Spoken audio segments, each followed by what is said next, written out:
Welcome to another episode of It Had to Be Said podcast, where we say out loud what you think in private. No topic is off limits.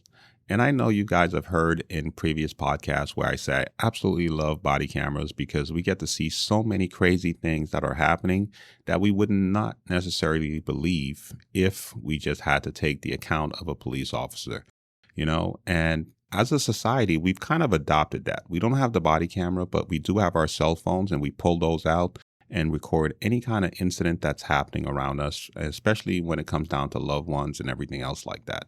And something that you're seeing happening a lot and is becoming a big discussion is false allegations that certain women are using against men. And I'm not saying all women. I'm not going to generalize this and say women or all women. And if I do, please, understand that I'm correcting myself ahead of time to sit there and say I'm talking about those particular women that are doing it. And the women that are doing this, especially with a lot of the incidents that are being caught on camera, it kind of goes to show you like there's this nonchalant attitude towards just making false allegations. And earlier last month, there was a British woman who was arrested in Hong Kong and sentenced to 6 years in prison for falsely accusing a guy of rape and trying to blackmail and get money out of him, right? And you guys have heard me talk about the P. Diddy case. And the reason why I'm touching on that one in particular is because it's probably the most recognizable one that you guys can think of. There is the incident with the baseball player who was falsely accused, lost over $100 million deal, and was kicked out of the National Baseball League. But P. Diddy is probably the one that most people all over the world will recognize because his name is so recognizable.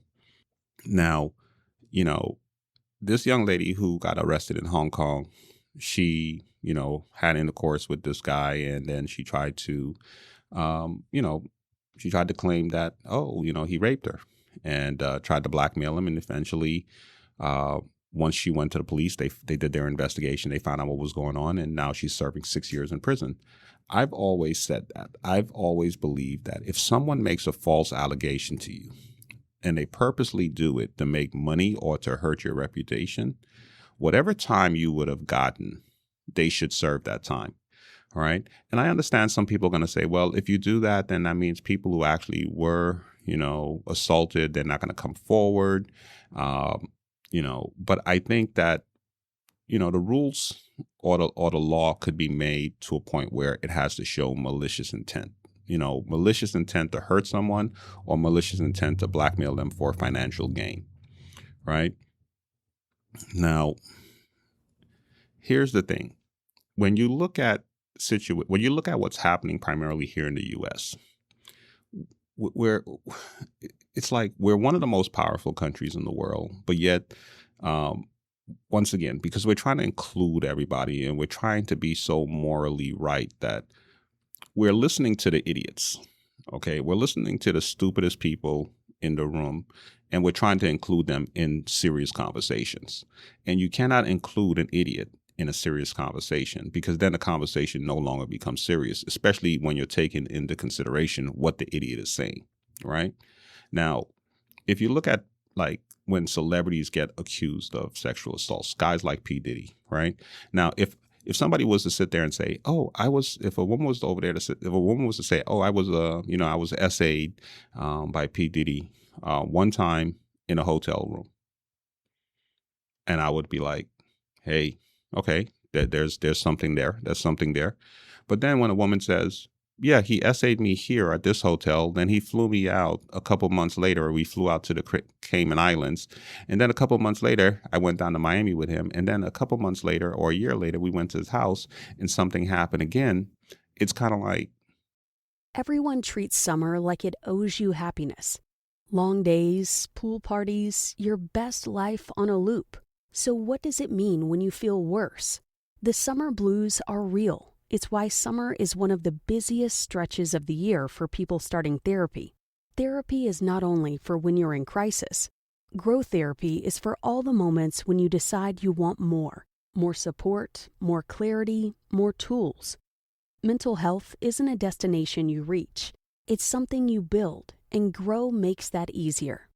Grow connects you with thousands of high-quality licensed therapists across the U.S., Offering both virtual and in-person sessions, nights and weekends. You can search by what matters, like insurance, specialty, identity, or availability, and get started in as little as 2 days. There are no subscriptions, no long-term commitments. You just pay per session. Grow helps you find therapy on your time. The therapist you want takes your insurance on Grow. Grow accepts over 125 insurance plans. Sessions average $21 with insurance, and some pay as little as $0 depending on their plan. Visit growtherapy.com/booknow today to get started.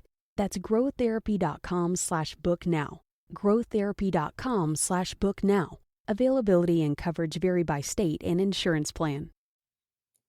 I mean, on all those occasions you were sexually assaulted.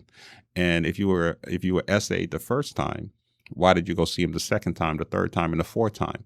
And at some point, as a society, and as as a government, we need to be able to sit there and say, "Look here, lady," or "Look here, guy. This is just, it just doesn't make any sense. You have no case." Because sometimes we need to be able to just call things out for what they are. If it's a money grab and you're just trying to make money, it's a money grab. And I think those people should not be able to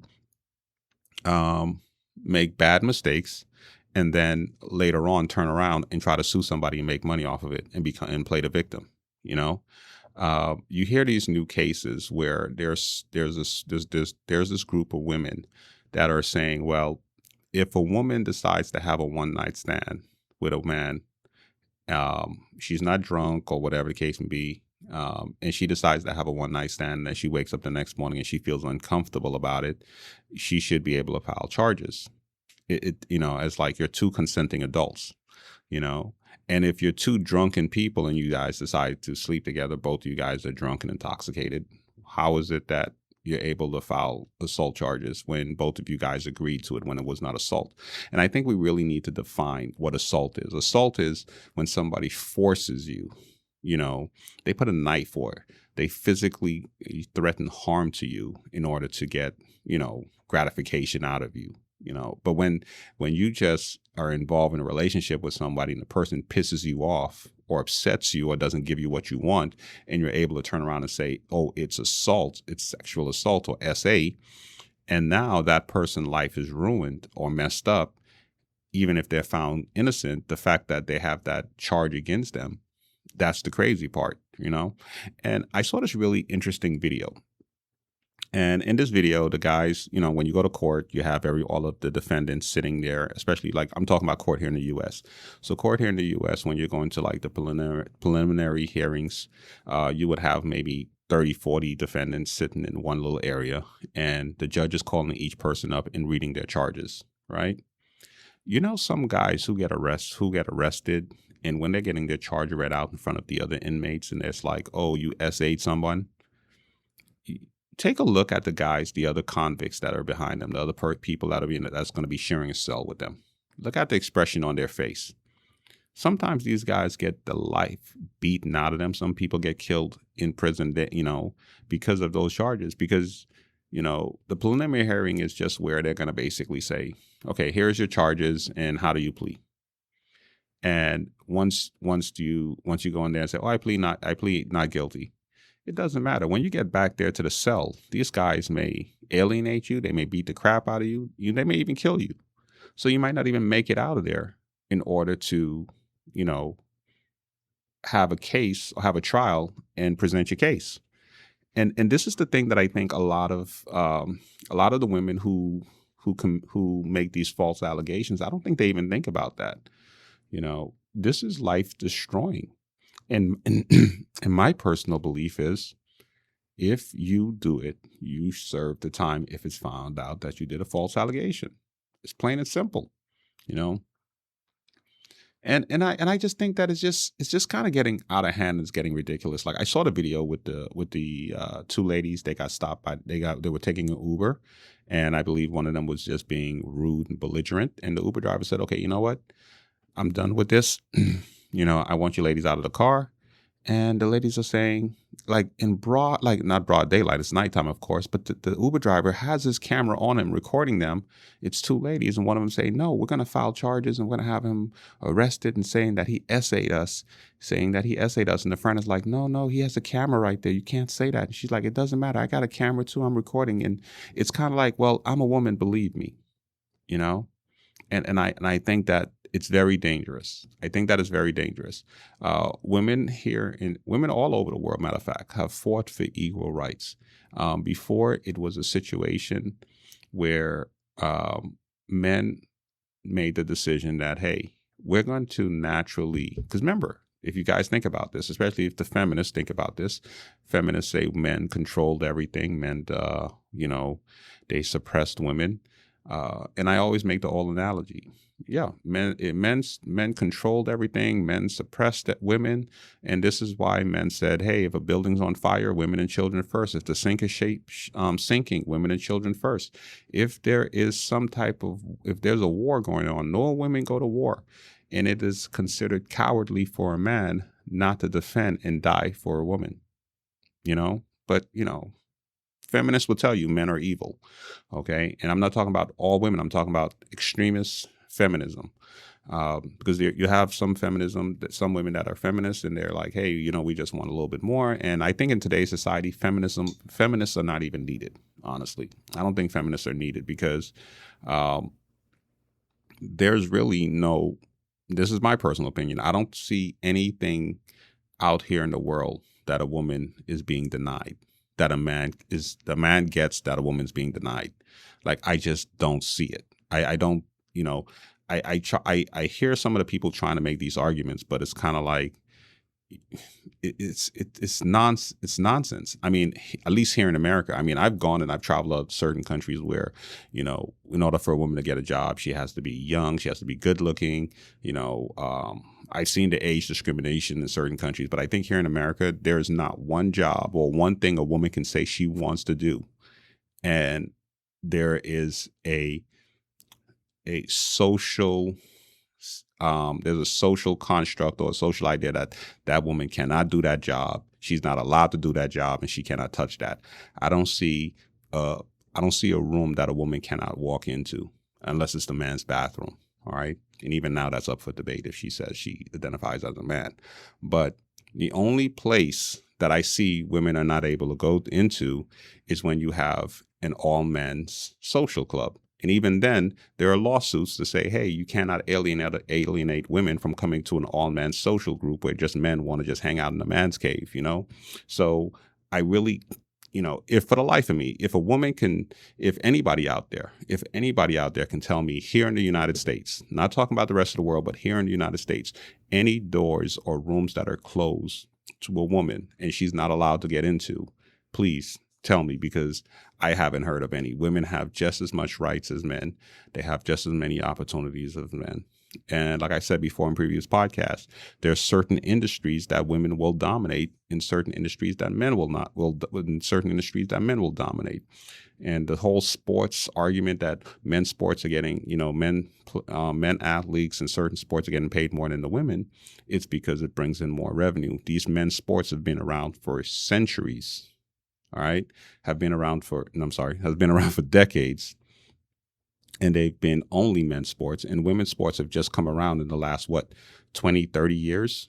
And so now they're creating these women leagues in the last 20, 30 years. And so it's going to take time for it to build up. And women are not big sports fans like as much as men.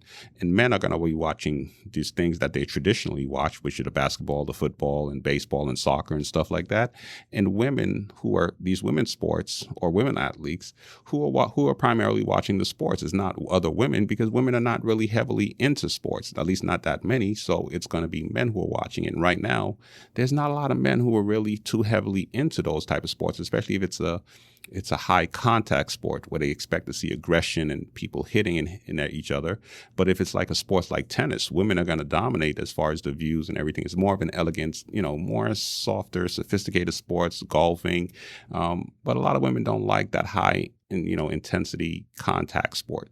But you know what? I'm not going to get off topic. I'm not going to start rambling on because I may end up saying something and people misconstrue it. But like I said before, my name is Ali Telford. This is my podcast. We post new episodes every Tuesday and Thursday. Ladies and gentlemen, good night.